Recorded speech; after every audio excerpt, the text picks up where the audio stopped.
अस्सलाम वालेकुम dear viewers, कैसे हैं आप लोग। This is professor Mohammad Afsal. आप लोग देख रहे हैं मेरा यूट्यूब चैनल। तो गाइज़, सबसे पहले आपको पता है मैं क्या कहने वाला हूं कि आप सबसे पहले तो सब्सक्राइब करें जो वेरी फर्स्ट टाइम देख रहे हैं। बेल आइकन प्रेस करें, आपके सामने 3 बार्स आ जाएंगी। इन 3 बार्स में से आपने ऑल नोटिफिकेशन पे क्लिक कर देना है। व्यूवर्स, ये बहुत ज़रूरी है और अगर पहले से देखने वाले लोगों ने ये बेल आइकन प्रेस नहीं किया हुआ तो आप लोग भी कर लें, स्पेशली फर्स्ट ईयर और सेकेंड ईयर के स्टूडेंट्स। व्यूवर्स, ये आज से सीरीज़ शुरू हो रही है। मैं सेकेंड ईयर की ऑर्गेनिक केमिस्ट्री रिवाइज़ करने जा रहा हूँ और इसके साथ ही फर्स्ट ईयर का चैप्टर 4 को कंप्लीट करके चैप्टर 5 की तरफ जा रहा हूँ। तो दोनों ही इंपॉर्टेंट आर्टिकल्स हैं।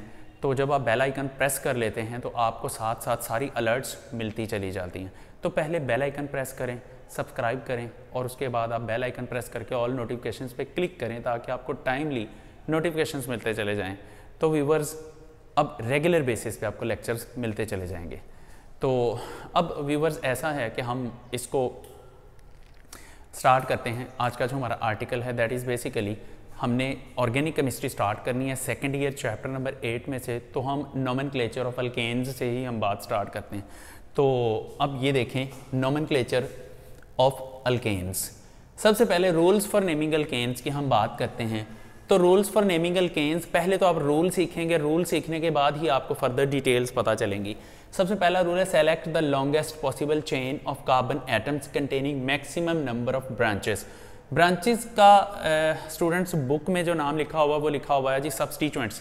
तो आप सब्सटीट्यूएंट भी कह सकते हैं, ब्रांच भी कह सकते हैं। आपके पास जो भी ऑर्गेनिक कंपाउंड है आपने सबसे पहले उसकी लॉन्गेस्ट पॉसिबल चेन सेलेक्ट करनी है।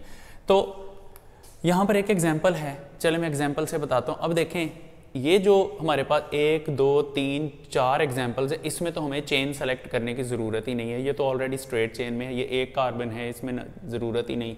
2 कार्बन्स हैं, ये स्ट्रेट चेन है, ये भी स्ट्रेट चेन है, हमें चेन सेलेक्ट करने की ज़रूरत नहीं। हम इस पे आते हैं। देखें, इसका वैसे जो कॉमन नेम है वो आइसोब्यूटेन है, लेकिन क्लास यूपैक नेम जब लिखेंगे तो हमने लॉन्गेस्ट पॉसिबल चेन सेलेक्ट करनी है। अब यहाँ पर देखें 1 2 3 1 2 3 1 2 3 1 2 3। तो जिधर भी हम जाके इसकी कैलकुलेशन करेंगे, इसको काउंट करेंगे, 3 आएगा। अच्छा, यहाँ पर स्टूडेंट्स एक बहुत बड़ी मिस्टेक करते हैं। वो मिस्टेक क्या करते हैं कि वो काउंटिंग करते करते रिवर्स आते हैं और कार्बन का नंबर चेंज हो जाता है। अब आपने काउंटिंग करते हुए रिवर्स नहीं आना। मैं आपको बताता हूँ स्टूडेंट्स गलती क्या करते हैं। ये देखें 1 2 3 4 5 इस तरह से करते हैं। तो ये तो ओवरऑल 4 कार्बन से 5 कैसे बन गई। तो ये मिस्टेक आपने नहीं करनी। आपने काउंटिंग करते हुए रिवर्स नहीं आना। 1 2 3 अगर इधर को आ गए तो फिर आप ये चेन सेलेक्ट करेंगे। तो कन्फ्यूजन से बचने के लिए आप बेटर है आप ये सीधी चेन सेलेक्ट करें। अब मेरे पास गाइस ग्रीन मार्कर है तो मैंने इसको ग्रीन मार्कर से सेलेक्ट कर लिया है। आपने इसको लेड पेंसिल से एक दफ़ा सेलेक्ट कर लेना है और जिसको आप बाद में नाम लिखने के बाद इरेज कर सकते हैं। अब यहाँ पर देखें, मैंने ये सिलेक्शन कर दी। अब जो कार्बन इस सिलेक्शन के अंदर आगे हुए हैं वो बेसिकली स्टेम कहलाते हैं। अब ये इसका स्टेम हो जाएगा। चलें, आई राइट ऑन हेयर, ये स्टेम हो जाएगा। और जो इस सिलेक्शन से बाहर रह जाएगा लाइक दिस, ये ब्रांच बन जाएगी। अक्सर स्टूडेंट्स को स्टेम और ब्रांच की ही समझ नहीं आती। तो ये बड़ी सिंपल सी बात है। जब आप लॉन्गेस्ट पॉसिबल चेन सेलेक्ट कर लेते हैं तो जो उसमें सिलेक्शन के अंदर एरिया आ जाता है वो स्टेम है, जो उसके बाहर रह जाएगा वो ब्रांच होगा। और व्यूवर्स, ये इसीलिए ये इनसर्कल करना ज़रूरी है। आप लेड पेंसिल से करें, बाद में आप उसको इरेज कर सकते हैं। अच्छा, हम दूसरे पॉइंट की तरफ चलते हैं। यहाँ आए ज़रा, दूसरे पॉइंट की तरफ चलते हैं। Start numbering from the end closer to the branch. अब देखें, दूसरा पॉइंट हमने अब इसकी करनी होती है नंबरिंग। अब नंबरिंग हमने जहाँ से ब्रांच क्लोजर है वहाँ से स्टार्ट करनी होती है। अब इसको देखें तो इसमें तो ब्रांच दोनों तरफ से एक जगह पे आ रही। 1 2 सेकेंड कार्बन पे ब्रांच है, 1 2 सेकेंड कार्बन पे ब्रांच है। तो हम किसी भी तरफ से नंबरिंग कर सकते हैं। तो हम यहाँ पर 1 2 3 इस तरह से नंबरिंग कर देते हैं। हम कोई डिफरेंट एग्जाम्पल ढूंढते हैं। इसके बिल्कुल नीचे देखें, ये एग्जाम्पल है। हमने लॉन्गेस्ट पॉसिबल चेन सेलेक्ट करनी है 1 2 3 4 1 2 3 1 2 3 4। तो स्ट्रेट चेन बेटर है, हम स्ट्रेट चेन सेलेक्ट कर लेते हैं। ये इसका बन गया स्टेम और ये ब्रांच आ गई। अब इसकी नंबरिंग करनी है तो जो ब्रांच है वो राइट साइड से क्लोजर है। तो 1 2 3 एंड 4 ये इस तरह से हम इसकी नंबरिंग कर देते हैं जिधर से ब्रांच क्लोजर होती है। तो व्यूवर्स हम तीसरे पॉइंट की तरफ जाते हैं, write down name and position of the branch. जब हमने नाम लिखना है तो इसका जो नाम होता है वो सबसे पहले हम ब्रांच के नाम से और उसकी पोजीशन से बात शुरू करते हैं। चले हम इसका नाम लिखते हैं, इसको देख लें, इसकी बात करेंगे तो एक्चुअली सेकेंड कार्बन पे मिथाइल ग्रुप है, तो कार्बन की पोजीशन होगी 2 और इसका नाम होगा मिथाइल ग्रुप, CH3 ग्रुप है तो दैट इज़ मिथाइल, ये हो जाएगा 2 मिथाइल। और जो फोर्थ पॉइंट है वो है write down the stem name. Stem name मैंने बताया जो सिलेक्शन के अंदर होता है, तो 1 2 3 कार्बन है, 3 कार्बन वाला ऑर्गेनिक कंपाउंड जो होता है उसको हम नाम दे देते हैं प्रोपेन का, तो 2 मिथाइल प्रोपेन। यहाँ पर आपने नाम लिखते हुए 2 चीज़ों का ख्याल करना है, एक तो ब्रांच का नाम और स्टेम के नेम के दरमियान में आपने स्पेस नहीं देनी, सेकेंडली आपने ब्रांच का नाम और ब्रांच की जो पोजीशन है उसके दरमियान में आपने हाइफन लगानी है, तो 2 मिथाइल प्रोपेन इसका नाम होगा। तो व्यूवर्स अब इससे आगे हम चलते हैं, तो इससे नेक्स्ट जो 5th पॉइंट यहाँ पर हमारे सामने आता है, the branch name and positions are separated by hyphen.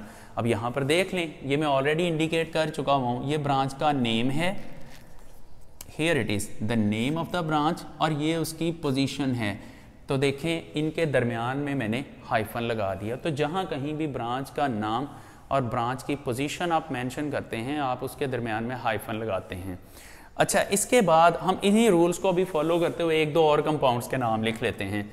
अब यहाँ पर देख लें, चलें मैं रूल्स पढ़ देता हूँ। अब आगे देखें, यहाँ लाएं ज़रा, 2 positions are separated by comma, 2 positions इकट्ठी आ जाएंगी तो उनके साथ कॉमा लगेगा।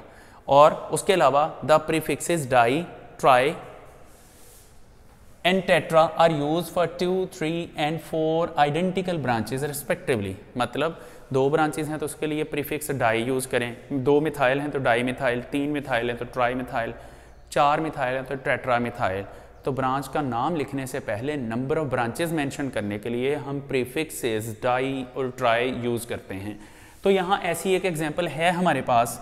सबसे पहले देखें, लॉन्गेस्ट पॉसिबल चेन सेलेक्ट करें, 1 2 3 1 2 3 1 2 3 1 2 3, किसी भी तरफ से काउंट करेंगे 3 कार्बन्स वाली चेन बनती है। सेलेक्ट करें, स्ट्रेट चेन ही सेलेक्ट कर लेते हैं। ज़्यादातर केसेस में ट्राई करें स्ट्रेट चेन ही सेलेक्ट करें ताकि आप गलती से बच सकें। तो यहाँ पर नंबरिंग ये भी सिमेट्रिकल कंपाउंड है, जिधर से मर्जी नंबरिंग करेंगे वो जो है ना सेम नाम आएगा। तो ऐसे कंपाउंड सिमेट्रिकल कंपाउंड्स होते हैं। तो इसमें नंबरिंग करें, यहाँ पर से कर दें 1 2 3। अब हमने लिखना है पोजीशन और नेम दोनों लिखने हमने। तो यहाँ पर देखें सेकंड पोजीशन है, हम सेकंड पोजीशन पे 2 ब्रांचेस लगी तो उसको रिपीट करेंगे और 2 पोजीशंस के दरमियान कोमा लगाएंगे, 2, 2। आगे 2 मिथाइल हैं तो डाई का डी कैपिटल, इसके अलावा हम कोई कैपिटल वर्ड यूज़ नहीं करेंगे, ये मैंने लास्ट टाइम भी बताया है। That is dimethyl and then बाकी 3 कार्बन रह जाती हैं तो प्रोपेन, डाई मिथाइल प्रोपेन इसका नाम हो जाता है। अच्छा व्यूवर्स, अब इसके अलावा इसका भी चले नाम लिख ही देते हैं साथ ही। 2 पे मिथाइल लगा हुआ है, 2 मिथाइल, और टोटल बाकी स्टेम के अंदर 4 कार्बन रह गई हैं तो इसका नाम होगा ब्यूटेन, 2 मिथाइल ब्यूटेन। इनके तो नेम्स कॉमन हैं, ये मीथेन है, ये इथेन है, that is propane, that is butane. इनके नाम से पहले एन नहीं लगाना क्योंकि यूपैक सिस्टम में एन नहीं आता, वो कॉमन नेम्स में आता है। तो जस्ट प्रोपेन एंड ब्यूटेन लिखेंगे। इसकी बात करेंगे तो इसका नाम होगा पेंटेन, एन का वर्ड यूज़ नहीं करेंगे, वो कॉमन नेम्स में कंसिडर हो जाएगा। अब इसका नाम लिखते हैं। सबसे पहले लॉन्गेस्ट पॉसिबल चेन सेलेक्ट करें, ये लॉन्गेस्ट पॉसिबल चेन सेलेक्ट हो गई। ये भी सिमेट्रिकल कंपाउंड है, आप इसकी नंबरिंग किसी भी डायरेक्शन से कर सकते हैं, 1 2 3 4। इसकी नंबरिंग कर दी। अब हम इसका नाम लिखते हैं तो 2 और 3 पे मिथाइल है, 2, 3 डाई मिथाइल 2,3 डाई मिथाइल। अब बाकी स्टेम के अंदर 4 कार्बन बची हैं तो इसका नाम होगा ब्यूटेन। ओके, अब इसकी बात कर लें तो इसकी बात करते हैं तो लॉन्गेस्ट पॉसिबल चेन तो स्ट्रेट चेन ही सेलेक्ट होगी, और इसकी नंबरिंग करते हैं तो राइट साइड से करेंगे क्योंकि ब्रांच क्लोज़र है 4, 5। अब इसका नाम लिखेंगे तो 2 पे मिथाइल ग्रुप अटैच है, 2 मिथाइल, आगे 5 कार्बन हैं तो पेंटेन, 2 मिथाइल पेंटेन बन जाता है।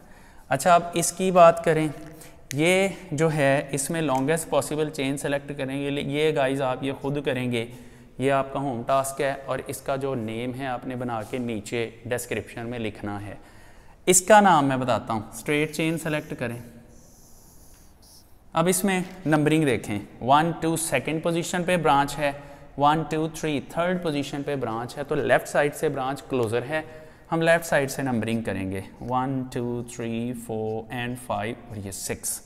अब जब इसका नाम लिखना है तो देखें लास्ट पॉइंट पे ज़रा लाइएगा, 8वां पॉइंट जो है, the branch names are preferred alphabetically. अब अल्फ़ाबेटिकली इनको प्रेफर करना है। ये बेसिकली इथाइल ग्रुप है CH2 CH3, ये मिथाइल ग्रुप है, तो इथाइल का ई अल्फ़ाबेटिकली पहले आता है, तो हम इथाइल का नाम पहले लिखेंगे। हम लिखेंगे 4 इथाइल, देन 2 मिथाइल, कोई भी कैपिटल वर्ड अब आप यूज़ नहीं करेंगे, 2 मिथाइल, देन स्टेम नेम। अब स्टेम नेम 6 है तो हेक्सेन, स्पेस नहीं देंगे, हेक्सेन, ये आप लिख देते हैं। देन व्यूवर्स, हम इससे अगली एग्जांपल पे चलते हैं। इस एग्जांपल का नाम होम टास्क है आपके लिए, या आपने खुद लिखना है इसका नाम, तो मैं वैसे हिंट दे देता हूँ। अगर हम इसकी स्ट्रेट चेन सेलेक्ट करते हैं, 1, 2, 3 थर्ड कार्बन पे ब्रांच है, 1, 2, 3 थर्ड कार्बन पे ब्रांच है, तो ऐसी सूरत में एक साइड से मिथाइल आ रहा है, दूसरी साइड से इथाइल ग्रुप आता है, तो अल्फ़ाबेटिकली प्रेफर करेंगे। जब पोजीशन सेम हो जाती हैं तो ऐसी सूरत में इथाइल जो है उसको प्रेफर करेंगे, नंबरिंग लेफ़्ट साइड से होगी। ये हिंट मैंने दे दिया, नाम आप खुद बनाएंगे। अब इससे आगे देख लें आप, इससे आगे हम बात कर लेते हैं इस कंपाउंड की। अब यहाँ पर देखें 1, 2, 3, 4, 5, 1, 2, 3, 4, 5, 1, 2, 3, 4, 5, 6, 7, 8, 1, 2, 3, 4, 5, 6, 7। दैट मीन्स हमें इसकी ये चेन सेलेक्ट करना पड़ेगी, ये चेन सेलेक्ट करना पड़ेगी। तो हम यहाँ पर नंबरिंग जब करते हैं तो 1, 2, 3 फोर्थ पोजीशन पे ब्रांच आती है, इधर से करते हैं तो 1, 2, 3 पोजीशन पे ब्रांच आती है, तो राइट साइड से नंबरिंग करें 1, 2, 3, 4, 5, 6 यहाँ नीचे की तरफ आएगा, 6, 7 एंड 8। इसका नाम लिखेंगे जब, तो व्यूवर्स यहाँ इथाइल ग्रुप है, यहाँ इथाइल ग्रुप है, हम इथाइल ग्रुप्स को पहले मेंशन करेंगे। इसका नाम लिखेंगे 3 पे इथाइल है, 5 पे इथाइल है, हम लिखेंगे डाई इथाइल, और डाई का D कैपिटल। इसके बाद पूरे नाम के अंदर आपने कोई कैपिटल वर्ड यूज़ नहीं करना। अब 4 पोजीशन पे मिथाइल है, 4 मिथाइल, देन 8 कार्बन्स हैं, दैट इज ऑक्टेन। इसका स्टेम नेम ऑक्टेन होगा, ऑक्टेन। एंडिंग ANE में करनी है, सेकंड पॉइंट में लिखा हुआ है, मैं शायद बताना भूल गया, एंडिंग विद ANE करेंगे इन सब के नाम के साथ। अच्छा, सेकंड लास्ट एग्जांपल ये देखें, इसके अंदर ये प्रोपाइल ग्रुप है इतना इतना। अब देखने में ये प्रोपाइल लगता है 1, 2, 3, 4, 5, 6, 1, 2, 3, 4, 5, 6। अब इनफैक्ट अगर हम इस तरफ को नंबरिंग करेंगे तो इसमें ब्रांचेस ज़्यादा आएंगी। अगर हम स्ट्रेट चेन में नंबरिंग करेंगे 1, 2, 3, 4, 5, 6, तो इसमें ब्रांचेस आएंगी 2। ये आप स्ट्रक्चर बना के स्ट्रेट चेन सेलेक्ट करके देख लें, 2 ब्रांचेस आएंगी। अब अगर हम इस चेन को ऐसे सेलेक्ट करते हैं, ऐसे, तो इसमें गाइस 3 ब्रांचेस आती हैं, तो ये करेक्ट सिलेक्शन होगी। तो अब नंबरिंग करनी है, जिधर से ब्रांच क्लोजर है, इधर से सेकंड पे मिथाइल ग्रुप है, तो 1, 2, 3, 4, 5 एंड 6, ये इसका नाम आ जाता है। अच्छा, अब देखें यहाँ पर नंबरिंग तो हमने कर दी, अब नाम लिखना हमने। जब हम नाम लिखते हैं तो ऐसी सूरत में 1, 2, 3, सेकंड पोजीशन पे मिथाइल है, फोर्थ पोजीशन पे मिथाइल है, लेकिन हम इथाइल पहले मेंशन करेंगे। हम लिखेंगे 3 इथाइल, ये आपको पता होना चाहिए मैं इथाइल पहले क्यों लिख रहा हूँ। 3 इथाइल, उसके बाद 2N4 डाई मिथाइल और कार्बन्स हैं 6 हेक्सेन, ये इसका नाम होगा। अच्छा व्यूअर्स, अब ये बात आ जाती है यहाँ तक इथाइल और मिथाइल की। अब रह जाते हैं प्रोपाइल रेडिकल। मैंने यहाँ एक लिखा हुआ है, आपका इस वीडियो के एंड पे आपके लिए टास्क है कि आपने इसका नाम लिखना। मैं बता देता हूँ, इसको एन प्रोपाइल आइसो प्रोपाइल बोलेंगे, इसको एन प्रोपाइल बोलेंगे, लेकिन iso and n propyl branch में जब आते हैं तो उसको आपने कैसे सॉल्व करना है ये मैं कल नेक्स्ट वीडियो में बताऊंगा। साथ में इसके साथ जो रेलेवेंट एक्सरसाइज का शॉर्ट क्वेश्चन है आपका Punjab text book board second year की केमिस्ट्री में, जो आपका चैप्टर नंबर 8 है, एक्सरसाइज का जो क्वेश्चन है वो भी मैं सॉल्व करवाऊंगा कल। तो ये फर्दर हम तब बात करेंगे। एनीवे आप लोगों ने ऐसे नहीं जाना, एक तो सब्सक्राइब करें, बेल आइकन प्रेस करें, ऑल नोटिफिकेशंस पे क्लिक करें, और यार आप ये सारे अपने फ्रेंड्स के अंदर भी आप लिंक को शेयर करें। ये वाहिद चैनल है पूरी यूट्यूब पे जिसके ऊपर तरतीब से टॉपिक वाइज लेक्चर आने वाले हैं, तो आने वाले दिन आपके लिए बहुत इंपॉर्टेंट है, इसको वायरल करें ताकि लोगों का फ़ायदा हो जाए। एनीवे अपना ख्याल रखिएगा। Thank you very much. अल्लाह हाफिज़।